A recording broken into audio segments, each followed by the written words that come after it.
巴菲特语录：人生智慧感悟：一、有钱的傻瓜到处受欢迎；二、如果没有什么值得做，就什么也别做；三、要取得非凡的成果，没有必要非得做非凡的事情；四、存在的技巧就是没有竞争对手；五、发现你身处洞中，最重要的事情就是停止挖掘；六、难点不在于没有新思维，而在于无法摆脱陈旧思想的束缚；七、考虑到人可以从错误中学习，那么最好的事情就是从别人的错误中学习；八、人们有一种不健康的心理，喜欢把简单的事情复杂化；九、找一份自己喜欢的工作，选择一份你有钱以后还愿意从事的工作；十、恐惧会随着时间慢慢减弱，但是危险不会减少；十一、你得在机会来临的时候做事；十二、为你的祖国而死，死得光荣，但是你必须知道，享受荣誉的人不是你；十三、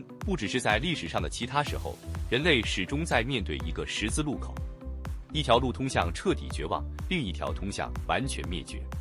让我们祈祷我们有正确选择的智慧。巴菲特语录：投资有觉悟之一：一、挣钱比花钱容易得多；二、我用屁股赚的钱比用脑子赚的钱多；三、投资比你想象的要简单，但也比它看上去要难；四、假如你有大量的内部消息和100万美元，1年之内你就会不鸣一文；五、你真正能像一条鱼解释陆地上行走的感觉吗？六、对于鱼来说，路上的一天胜过几千年的空谈。同样，一天的经营公司的实践也具有相同的价值。七、我们遇到的挑战是以我们产生现金的速度迅速产生新的思想。八、别人越恐惧，你要越贪婪；别人越贪婪，你要越恐惧。九、民主是一件很伟大的事情，但在投资决策方面却是个例外。十、在一家度日艰难的公司，一个问题还未解决，另一个又冒了出来，厨房里不会只有一只蟑螂。十一、说到对困难企业收购 A， 我也同几只癞蛤蟆约会，他们是些廉价的约会，但我的结局同那些追求高价癞蛤蟆的收购者一样，我吻了他们，但他们仍是癞蛤蟆。B， 病马的主人问兽医：“你能帮助我吗？”我的马有时勉强能走，有时却一瘸一拐。兽医：“没问题。”在他勉强能走的时候，卖了他。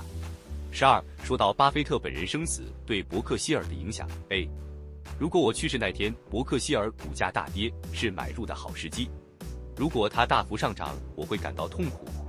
B， 提问者：巴菲特先生，我一直想买伯克希尔的股票，但不得不考虑您个人会发生某些事，我可承受不了意外风险。巴菲特：我也承受不了。13. 对于伯克希尔子公司那些高龄经理，巴菲特评论说：我认为要教小狗学会老把戏也难。俗语说，老狗学不会新把戏。14. 和99岁的毕夫人签订了非竞争协议后，62岁的巴菲特在解释他10年前的疏忽：我那时还年轻，没有经验。15. 对于向他做股票投资建议的人，巴菲特回答：我的想法加上你的资金，我们一定战无不胜。16. 无数的专家们研究了超购指数、超售指数、落差式样、期权比率、联邦货币供给政策、国外投资、星象运动以及橡树上的苔藓，但是他们无法对市场进行有效的、确定的预测，就像一只榨汁机无法告诉罗马皇帝成吉思汗将在什么时候发动进攻。17. 关于投机，如果一样东西的售价是它真实价值的2倍，什么可以阻止它上升到10倍呢？你也有可能是正确的，但是也许到时候你只能在救济院里向别人解释。18. 说到有效市场理论，尽管轮船已环绕地球航行，但地球平面学说协会仍将繁荣。证券市场上仍将存在巨大的价值与价格差异，而那些阅读格雷厄姆和多德的书的人仍将继续发财。19. 巴菲特谴责唯利是图的投资银行成堆的垃圾债券，由那些对此毫不在乎的人卖给那些不动脑筋的人。金融市场上总是不缺这2种人。巴菲特语录：投资有觉悟之2。1. 如果你不情愿在10年内持有一种股票，那么你就不要考虑，哪怕是仅仅持有它们10分钟。2. 许多公司经理对政府分配纳税人的钱横加指责，但对自己分配股东的钱大加赞赏。3. 一位不称职的 CEO 比一位不称职的下属更容易保住工作。4. 我不会答应那些有机会经营我的企业的人，包括我的家人，去读 MBA。5. 多元化是无知的借口。6. 如果某些人建议让投资者卖掉他最成功的投资，理由是他们占据整体投资比例过大，这就相当于让公牛队卖掉迈克尔·乔丹，因为他对公牛队的作用太过重要。7. 我一直认为，从事经济预测工作的人，唯一的价值就是使得算命先生的存在具有合理性。8. 市场的存在为我们提供参考，方便我们发现是否有人干了蠢事。9. 对于我们在 Cs 和 H 布朗公司100%的股权，我们不需要每天的行情来打搅我们的幸福。所以，为什么我们非得知道我们在可口可乐7%的股份的行情？10. 我对待上市公司信息披露大部分未公开的态度，如同我看待冰山大部分在水面以下。11. 如果在商学院当老师期末考试的时候，我问大家随便一只网络股的价值多少，给出答案的学生都判不及格。12. 资金筹措最难的时候，就是资产买入最佳时机。13. 吸引我从事证券工作的原因之一是，它可以让你过自己想过的生活，你没有必要为成功而打扮。14. 削减成本的计划，一位真正出色的经理不会在早晨醒来之后说，今天是我打算削减成本的日子，就像他不会在一觉醒来后决定进行呼吸运动一样。15. 通货膨胀，假如你放弃购买10个汉堡包，把这些钱存进银行，期限为2年，你可以得到利息，税后的利息可以购买2个汉堡包。2年后你收回本金，但这些钱仅能购买8个汉堡包，此时你仍然会感到你更富有，只是不能吃到更多的汉堡包。16. 收购的悲哀，刚开始时，我们利润的100%来自于原先的公司，但10年后比例上升到了150%。17. 协同作用，为解释收购而在商业中广泛应用的术语，除此之外毫无意义。18. 现金流数据的误用，现金流常常被企业和证券推销商引用，以使不合理的价格看起来合理，使本来没有市场的东西能卖出去。当利润不足以支付垃圾债券或无法支持愚蠢高价时，很容易诱使人们去关注现金流。19. 有利于投资的税制，巴菲特说他赞同用累进的消费税制来代替联邦的所得税制度。这种制度将允许人们用所赚来的钱支付基本的生活开支，同时还能扣除他们积攒的用来投资的钱，他们只剩下用来消费的钱纳税就行了。20. 强加给企业的责任，在医疗保健方面，无限度的承诺已经创造了无限的负债，这些负债在一些情况下膨胀大到威胁美国主要工业的全球竞争力的地步。21. 关于对中国大陆的投资，中国到处充满着机会，虽然对于我来说，现在开始学习在中国投资可能为时已晚，但我对我所参股的可口可乐公司、吉列公司等在中国的出色表现已感到心满意足了。巴菲特语录：理性的投资人。1. 在投资的时候，我们把自己看成是企业分析师，而不是市场分析师，也不是宏观经济分析师，更不是证券分析师。2. 如果你是投资家，你会考虑你的资产及你的企业将会怎样。如果你是投机家，你主要预测价格会怎样，而不关心企业故意以超过股票计算价值的价格购买股票，应该称作投机。3. 就像当拥有一家公司却过分关注公司股价的短期波动一样，我认为在认购股票时只注意到公司近期的收益一样不可思议。4. 我们没有，也从未有过，而且永远不会想股票市场、利率或商业活动1年后的情形会怎样。5. 由于频繁的交易和承担的投资管理成本，股东总体的长期表现必定逊于他们拥有的公司。6. 投资者只要能够避免大的错误，就很少再需要做其他事情。7. 人们当时对宏观环境的担忧达到极点，并大量抛售股票时，我们则尽力买入股票。8. 一段时间过后，生意有兴隆的时候，也有衰退的时候。如果好的时候就表现出极大的热情，而坏的时候就非常沮丧，是不会有所得的。9. 作为一名投资者，你的目标应当是以理性的价格买入一家有所了解的公司的部分股权，在从现在开始的5年、10年和20年里，这家公司的收益实际上肯定可以大幅度增长。在时间的长河中，你会发现只有几家公司符合这些标准。10、集中投资那些总收益与市场价值会多年不断上涨的企业。11、在投资的王国，真正要做的是得到最大的税后复利。12、如果你了解一家企业，如果你对它的未来看得很准，那么很明显，你不需要为安全边际留出余地。相反，这家企业越脆弱，你越需要为安全边际留出的余地越大。巴菲特语录：卓越的股票研究。A、股票投资原理。1、投资规则第一条，永远不要损失；第二条，永远不要忘记第一条。2、格雷厄姆原则 ：A 股票是企业 B， 视市场波动为有 C， 安全边际。B、把股票看作企业。1、在投资的时候，我们把自己看成是公司分析师，而不是市场分析师，也不是宏观市场分析师，甚至不是证券分析师。2、买普通股的时候，我们像在购买一家私营公司那样着手整个交易。我们着眼于这家公司的经营前景、负责运作公司的人员以及我们必须支付的价格。3、成功的投资于公开募股的公司的艺术与成功收购子公司的艺术没有什么差别。在那种情况下，你仅仅需要以合情合理的价格收购有出色经济状况和能干、诚实的管理人员的公司。C、投资就是写报告。1、我们认为投资专业的学生只需要2门教授得当的课程：如何评估一家公司以及如何考虑市场价格。2、我阅读我所注意公司的年度报告，同时也阅读它的竞争对手的年度报告，这是我读的资料的主要来源。3、会计数字是企业估价的开始，而不是结尾。很明显，投资者必须永远保持警惕，而且将这些会计数字当作计算产生他们真正经济收益的开端，而不是结尾。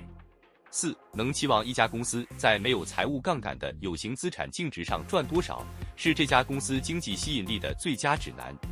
5、在你了解的企业上画一个圈，然后剔除掉那些缺乏内在价值、好的管理和没有经过困难考验的不合格企业。6、如果你不得不进行太多的调查研究，那就肯定有什么地方出错了。D、选择有长期竞争力的公司。1、在做出投资决定之前，我闭上眼睛，展望该公司10年以后的情形。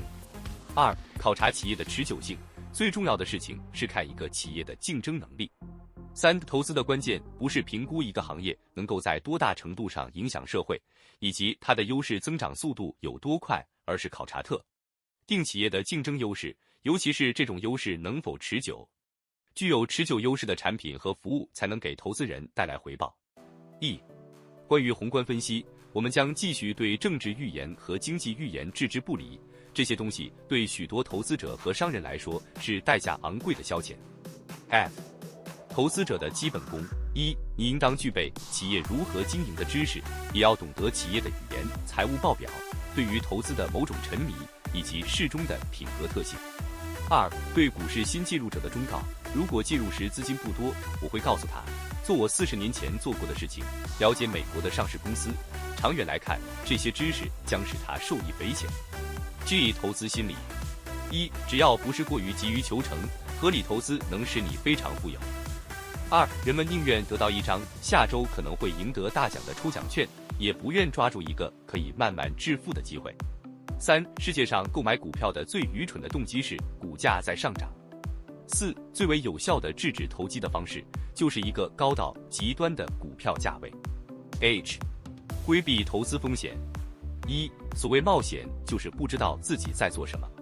2、对大多数从事投资的人来讲，重要的不是知道多少，而是怎样正确对待自己不明白的东西。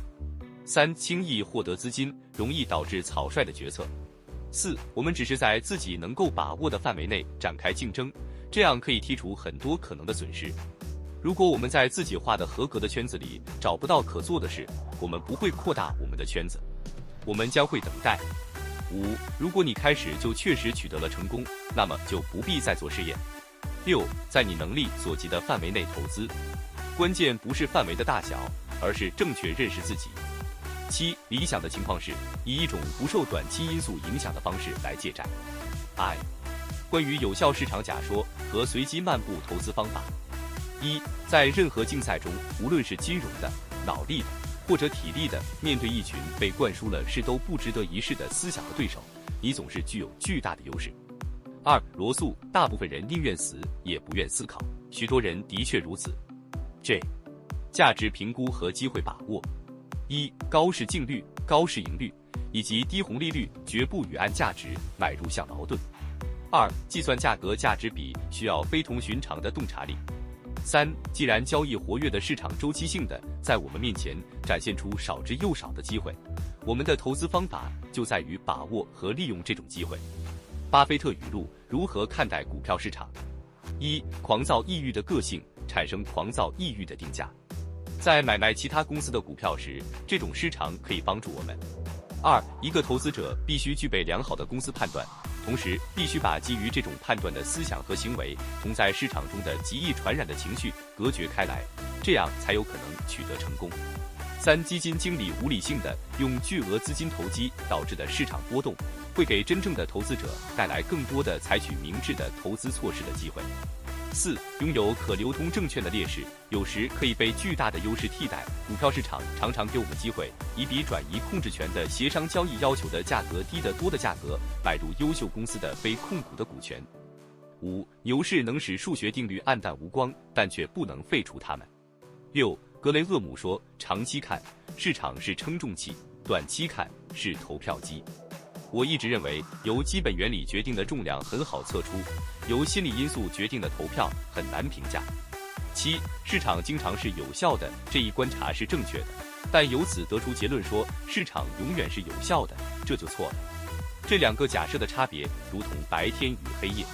八、如果你不能肯定你会比市场先生更好地理解以及定价你的资产，那么你就不要加入这场游戏。九、没有必要根据每日股市行情来检查我们的资产。十、价格波动对于真正的投资者来说，只有一种有意义的内涵。波动为他提供了这样一种机会：价格锐减时可以合理的买入，价格大幅上涨时可以合理的卖出。在其他时间里，如果他能够忘掉股市，而把注意力转移到公司的运营结果上，那么他就会做得更好。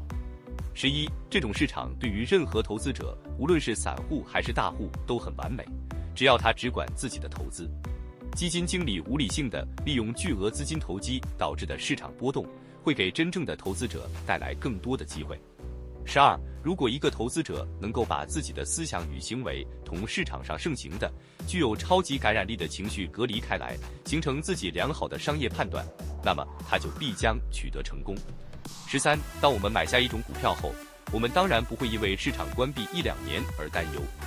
14. 总的市场水平的价格高于其内在价值，这可能会造成所有股票，不论是估值偏低的还是估值偏高的股票的价格大幅度的下跌。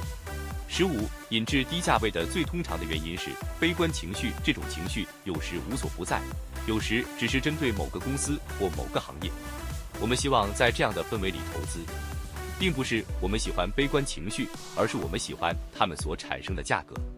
16. 相对来讲，我们的业绩在熊市状况下可能比在牛市状况下要好得多。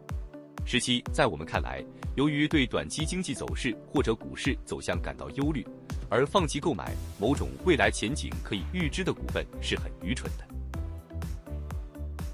巴菲特语录：长期专注的投资。1. 长期投资心性最重要。1. 在金融方面取得成就，并不取决于你的天赋的高低，而是取决于是否有良好的习惯。2. 投资人最重要的特质是性格，而不是智力。3. 我们没有必要比别人更聪明，但是我们必须比别人更有自制力。2. Being there。1. 世界上很多巨额财富都来自对一家单一的奇妙的行业的拥有。如果你了解这一行业，你涉足的其他行业就不必太多。2. 通过把自己的投资范围限制在少数几个易于理解的行业中，一个聪明伶俐、见多识广和认真刻苦的人就可以以比较准确的精度判断投资风险。3. 固守于那些简单明了的公司的股票，通常要比那些需要解决难题的公司股票利润要高得多。我们努力固守于我们相信我们可以了解的公司。4. 我们持有的证券长期没有交易，也不会使我们坐立不安。5. 我们深感不活跃是理智、聪明的行为。巴菲特语录：价值投资和价值投资机会。A. 价值投资。1. 由于价值投资很简单，所以没有人愿意教授它。2. 价格是你付出的，价值是你得到的。3. 没有一个能计算出内在价值的公式，你得懂这个企业。4. 内在价值是一个非常重要的概念，它为评估投资和企业的相对吸引力提供了唯一的逻辑手段。5. 显而易见，在任何情况下，作为内在价值的指示器，账面价值毫无意义。B. 价值投资机会。1. 巨大的投资机会来自优秀的公司被不寻常的环境所困，这时会导致这些公司的股票被错误的低估。在通常情况下，巨大的投资机会在一家了不起的公司解决了所遭遇的大问题后出现。如果一个优秀的企业被一些特殊因素困扰，从而导致股价被低估，这就是最佳的投资机会。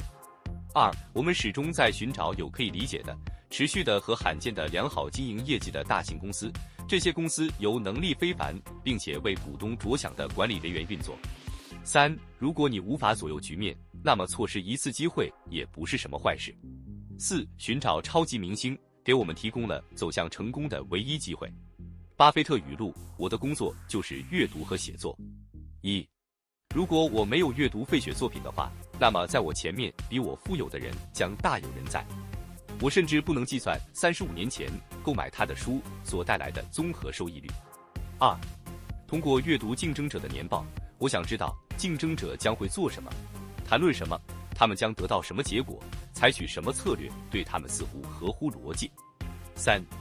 如果没有大量的阅读，我不相信你会在一个广泛的领域内成为一名相当好的投资者。最后，你想要写一些东西，一些公司写起来很容易，一些公司写起来会很难。我们就是试图找到那些容易写的东西。4. 没有什么能像写作那样迫使你思考并且理顺自己的思想。巴菲特语录：多元化投资与集中投资。1. 多元化只是起到保护无知的作用。如果你想让市场对你不起任何坏作用，你应当拥有每一种股票，这样做也没有错啊。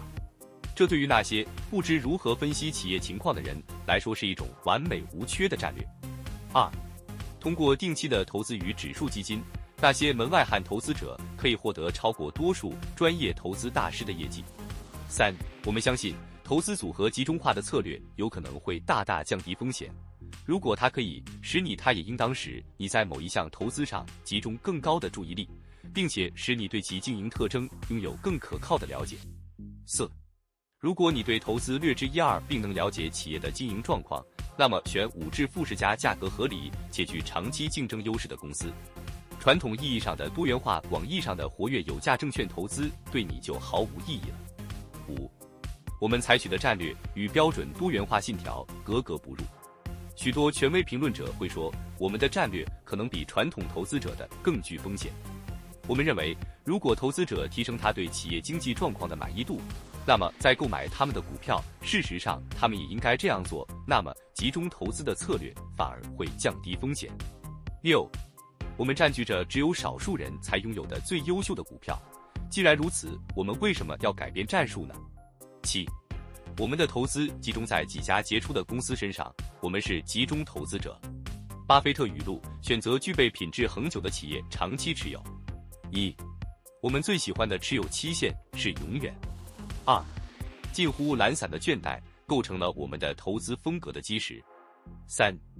我青睐于那些我认为可以预测到10年、15年甚至20年以后情况的公司，及那些看起来或多或少会同今天一样的公司，除非他们会变得更强大，并且有更多的跨国生意。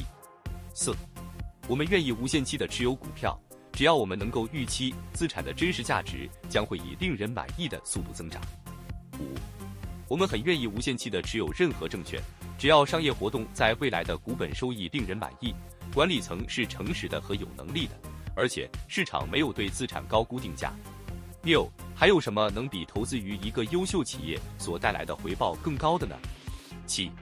我一个经常犯的错误就是不愿意为非常好的企业出高价。巴菲特语录：与企业价值评估相关联的主要因素。A. 我喜欢的企业是那种具有持久生存能力和强大竞争优势的企业，就像一个坚固的城堡，四周被宽大的护城河包围，河里还有凶猛的水虎鱼和鳄鱼。B. 内在价值。内在价值是一个非常重要的概念，它为评估投资和企业的相对吸引力提供了唯一的逻辑手段。2、长期熟悉公司及其对评估公司股票的内在价值很有注意。3、我在确定公司价值方面投入了大量的精力。如果你也这样做了，那么风险对你来说就没有什么意义。你不会再有较大风险的地方投资，而你所投资的股票由于其内在价值也不具有风险。C、经济商誉。1、从逻辑上讲，当企业有形资产预期产生的价值大大超过市场收益率时，企业的价值就远远大于净有形资产的价值。这种资本化的超额收益的价值就是经济商誉。2、多数情况下，随着时间的消逝，无形资产会增值。D、消费者特许权。1、对购买者来说，它使产品的价值而不是产品的成本成为售价的重要决定因素。2、特许经营企业可以容忍管理失误。无能的管理者可能会减少他的盈利能力，但不会造成致命损失。E、企业价值评估的5个要素。1、可以评估的企业长期经济特性的可信度。2、可以评估的管理人员的可信度，包括他们实现企业所有潜能的能力以及明智的使用现金流的能力。3、以股东回报而不是管理者的回报作为衡量标准的可信度。4、企业的售价。5、将要经历的以及将会决定投资者的购买力回报的削减程度的税收水平和通货膨胀率。F、我从不使用预测工具，它们貌似精确，它们越是显得严谨，你就应当越加小心。G、我们绝不会考虑那些预测结果，我们最关心、最需要深入了解的是历史记录。巴菲特语录：理想的企业、好业务和坏业务的分别。1、理想的企业建立在对顾客而言有特别价值的基础上，这种价值反过来又给企业所有者带来良好的经济利益。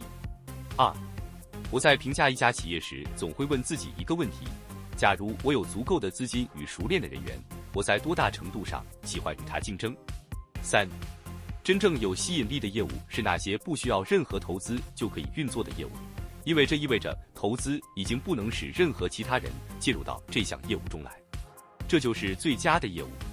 4、好业务和坏业务。1、如果不需要增加投入任何东西，或者增加很少的投入，就能使你每年获得越来越多的收益，那么这项业务就是非常理想的。如果它需要一定的资金投入，但是投资的收益率非常令人满意，那么这项业务也是非常可取的。2、最糟糕的业务是这样的，它的增长速度很快，迫使你迅速增加投入，以免遭淘汰，并且你投资的回报率异常低下。3、一个需要大量资金支持其增长的企业，和一个不需要资金支持就能增长的企业有天壤之别。4、最值得拥有的公司是那种在一段很长的时期内能以很高的回报率利用大笔不断增值的资产，最不值得拥有的公司是那种一贯以非常低的回报率使用不断膨胀的资产。巴菲特语录：发现优秀公司的方法。1、成功投资的关键：常识、纪律和耐心。2、投资的一切在于在适当的时机挑选好的公司，之后只要他们情况良好，就持有他们。3、我会把自己置于想象之中，想象我刚刚继承了那家公司，并且它将是我们家庭永远拥有的唯一财产。我将如何处置它？我该考虑那些东西。我该担心什么？谁是我的竞争对手？谁是我的顾客？我将走出去与顾客谈话。从谈话中我会发现，与其他企业相比，我这一特定的公司的优势与劣势所在。如果你已经这么做了，你可能会比公司的管理层对这家公司有着更深的了解。4、让我们假设你将离开10年，你想要进行一项投资，你了解的和你目前一样多，但你无法改变你离开时将发生的一切。这时你怎么想？5、在与商学院学生交谈时，我总是说，当他们离开学校后，可以做一张印有20个洞的卡，每次他们做一项投资决策时，就在上面打一个洞。那些打得洞较少的人将会富有。6、假设你自己手中只有一张可以打20个孔的投资决策卡，每投资一次就在卡片上打一个孔，这样你将做出20次好的投资决定。渐渐的，你会变得非常富有，你根本不需要50个好创意。巴菲特语录：购买优秀公司的理由。一、资本市场的本性不可能出现很多赢家，赢的只是少数。二、时间是优秀企业的朋友，平庸企业的敌人。你可能认为这个原则平淡无奇，但我是通过深刻的教训才学习到的。三、必须注意，你们的董事长巴菲特本人总是用快速学习法，仅可用了20年时间就认识到买入一家优秀公司是多么重要。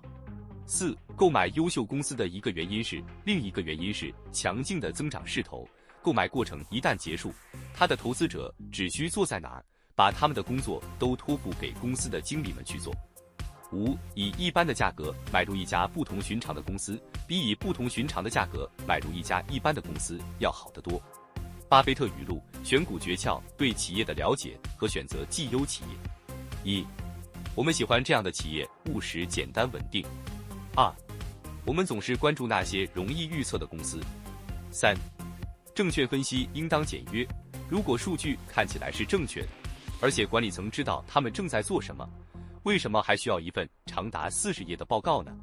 四、盈利的概率乘以赢，